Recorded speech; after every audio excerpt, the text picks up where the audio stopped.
第2部質疑応答に移らせていただきます。それでは今から第2部ですね。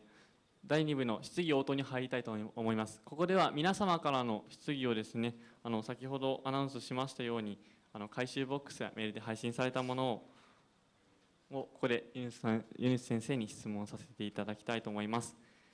それでは初めの質問ですね、お願いいたします。新年についてですね。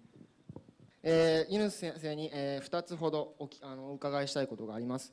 まずユヌス先生の、先ほど、差し上げていた本を読んだんですけども、ユヌス先生がこのグラミンバンクをする上でたくさんの抵抗、たくさんのその障害というのがあったと思います。例えば世界銀行や、いろんな官僚、そして国、そしていろいろな指揮者からのいろいろな抵抗があったと思います。その中でその抵抗に対してどのように付き合っていって、それをどのように受けたときどのような心境だったのかということをお聞かせください。もう一つは、また自分の信念、私が本を読んだ中で感じたユヌスさんの信念というのは、最貧困層、一番下にいる貧困層の人たちを標準レベルの生活にまで持ち上げるということがおそらく信念だと私は感じています。その信念を具体的にどのように、ずっとですね、保持することができたのか。もちろん努力も大事だと思いますが、具体的に辛かった時に自分が何を頼って頑張ってきたのかということをお聞かせください。お願いします。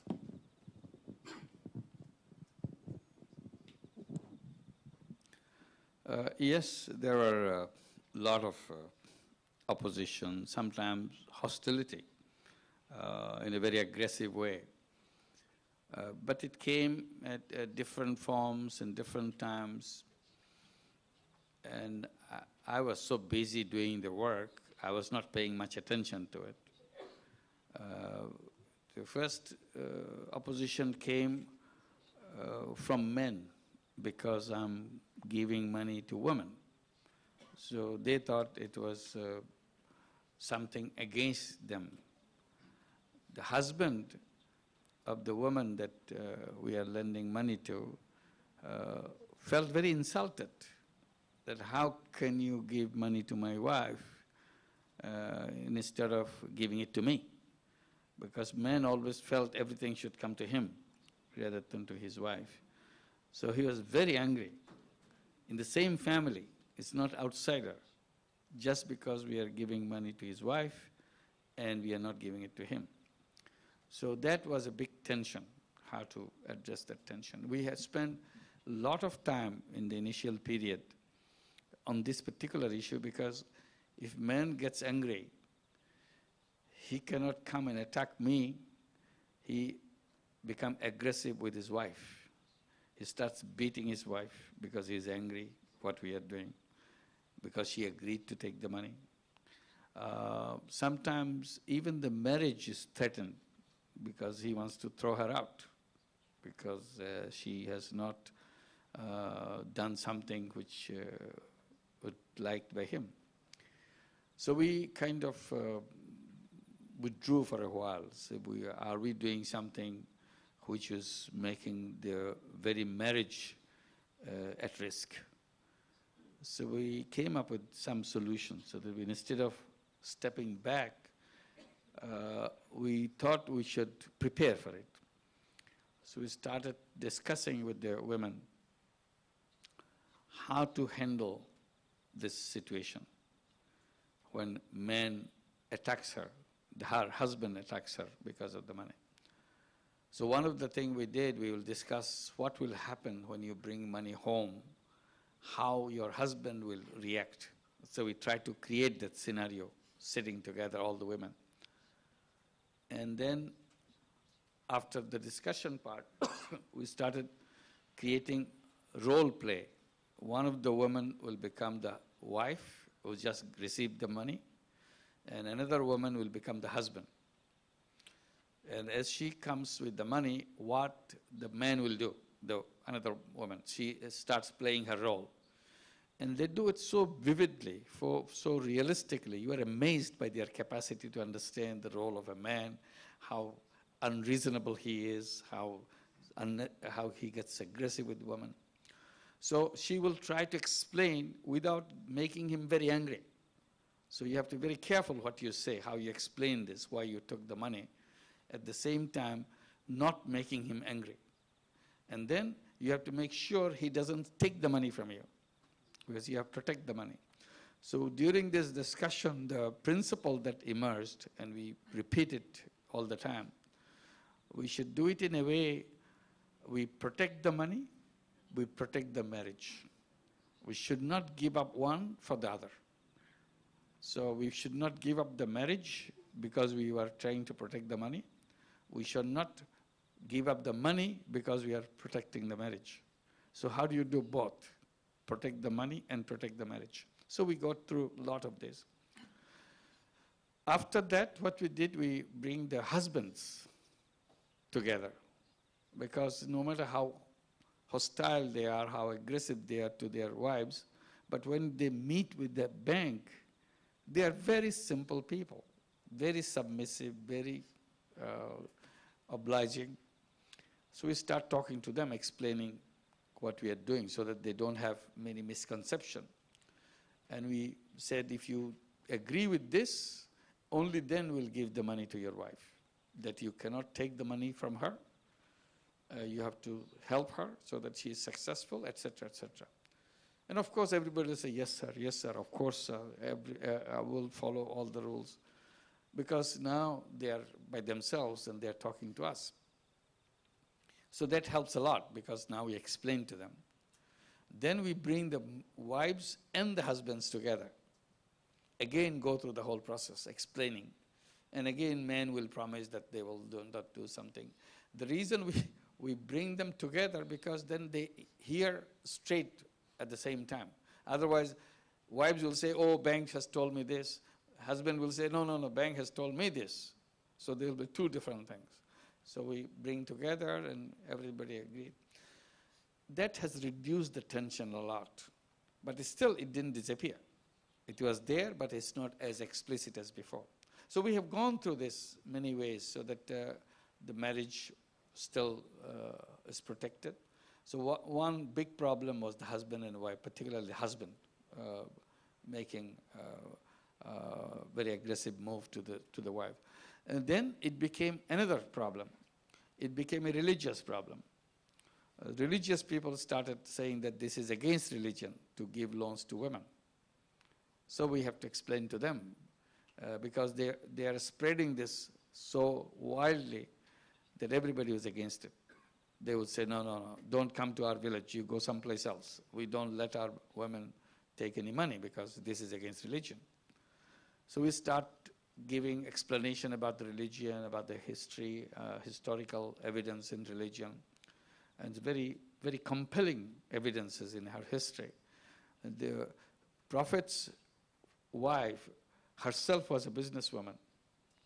Before they got married, actually, she employed the Prophet of Islam to work for her. And later on, she married him. So we would tell people, look, when they are explaining how it is against Islam, we'll say, look, you know, Prophet married a businesswoman. So if you want to be a good Muslim, you should follow the life and principles of the Prophet. So to be a good Muslim, you should marry a businesswoman, because that's what the Prophet did. And if you can't find a businesswoman to marry, you come to us. We have a lot of businesswomen here. So we'll find a good businesswoman for you. So they understood that, because this is very well-known fact about life of the Prophet. So we had to still it's not easy to persuade the mullahs to drop that charge. So this became another. And there was political opposition.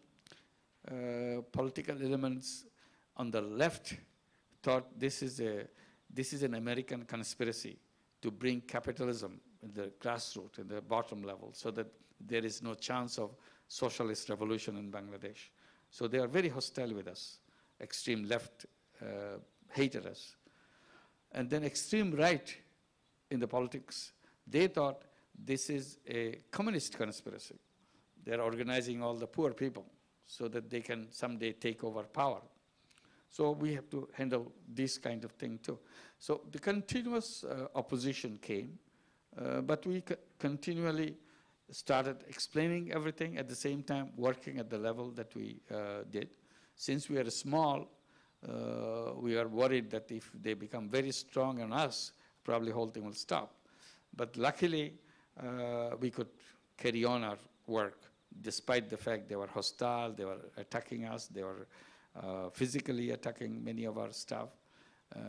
But gradually we became bigger and bigger. At that time, they couldn't do anything anymore because we are already a big operation. That's it. Thank you. ありがとうございます。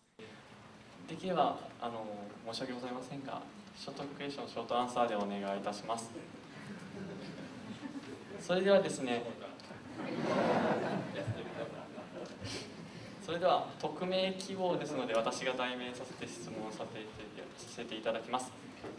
なぜユヌス氏は教授を辞めてグラミン銀行をやると決意できたのか。世の中には思ったことを行動に起こせない人々がたくさんいるんですけれども、違いは何だと思いますかという質問についてお答えいただきたいと思います。お願いいたします。I liked it because I thought this is what the professor should do, try to address the problems. And I was doing it with my students. I'm not doing it by myself. So I was there and see here's a problem. We can address it. We don't have to be always just reading the books and live our life within the books. Here is a living people right next to us. And it is our responsibility to understand that and find solution to that. So this, I thought, is a good part of education. So I was doing in that spirit and trying to come up with solutions, how to solve the problem. So I didn't think I was moving away from teaching. I thought this is part of my learning and teaching. And I thought this village next to the campus was very important for me because I'm learning from the village, and this has become a new university for me to learn because this is a real life people, and I'm learning by doing with them, and my students are also learning from them. So this is how I never saw a kind of a wall between my work in the campus and my work outside the campus. I thought it's one and the same thing, and I continued that. But as it becoming bigger and bigger, I was challenged more and more. Then at one point I thought I cannot do both. Why don't I take leave from the university and show that it can be done? Because I was challenged to do the whole thing in an area away from the university, so that I don't have an advantage of being a professor. So I'll be out in another part of Bangladesh where I'll not be known as a professor. So that see if I can do it without using my identity as a professor. And then I took a leave and went to that place and continued that. And I never had a chance to come back again because it becoming bigger and bigger, and that became full-time work for me. ありがとうございます。これですね、東京の方から質問が来ていますので、代読させていただきます。大学生の時のユヌスさんは何を考えて、何をして過ごしていましたか。何が大きく変わりましたかという質問です、ね。よろしくお願いいたします。I was doing more things outside the university than university. I was not a very serious student at that time because it looked very boring. So I got involved with the publication of literary magazines and more cultural activities and that sort of thing, rather than concentrate on my class work. And I took all the boring things as my subjects. Like I was doing economics as my major, and I was taking mathematics as subject to go along with it. Statistics is another one to go along with it. So that didn't excite me very much. So I was devoting my attention on other extracurricular activities rather than the one. But then I finished my education and I started teaching in the college, then I became very interested in the subject because now I have to interpret it in my way, what I understand as economics, because I'm an economics professor. Then I got the Fulbright scholarship to go out in the States. And most of the courses I took in the States was very uninteresting. But one course was very interesting for me. I was really excited about that. Actually, 2 courses taught by same teacher. And he had made a lot of impact on me. He was teaching statistics. The subject which I thought extremely boring subject when I was in Bangladesh suddenly became such an interesting subject for me. I didn't realize such a fascinating thing the statistics could be. So that opened up a whole new life for me, becoming involved in that. And then microeconomics, because the same teacher was teaching that subject. Suddenly, that became a very interesting subject for me. So I was really enjoying studying it, and I became his teaching assistant. So I enjoyed more working with him as a teaching assistant. When I came back, I was doing the same. I was teaching microeconomic theory and statistics, and I specialized in econometrics, another boring thing. So this is what my teaching was involved. And then when I came back and I got involved with other things along the side.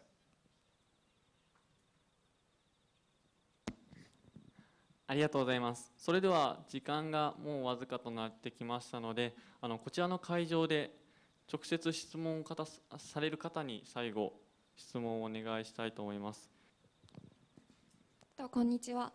本の中でその貧困を世界中から撲滅するということをおっしゃっていましたが、私が気になるところは先進国での貧困も撲滅するのかということと、あとは実際その発展途上国の中でも、働けない人など本当に最貧困層をどうやって救うのかということが気になります。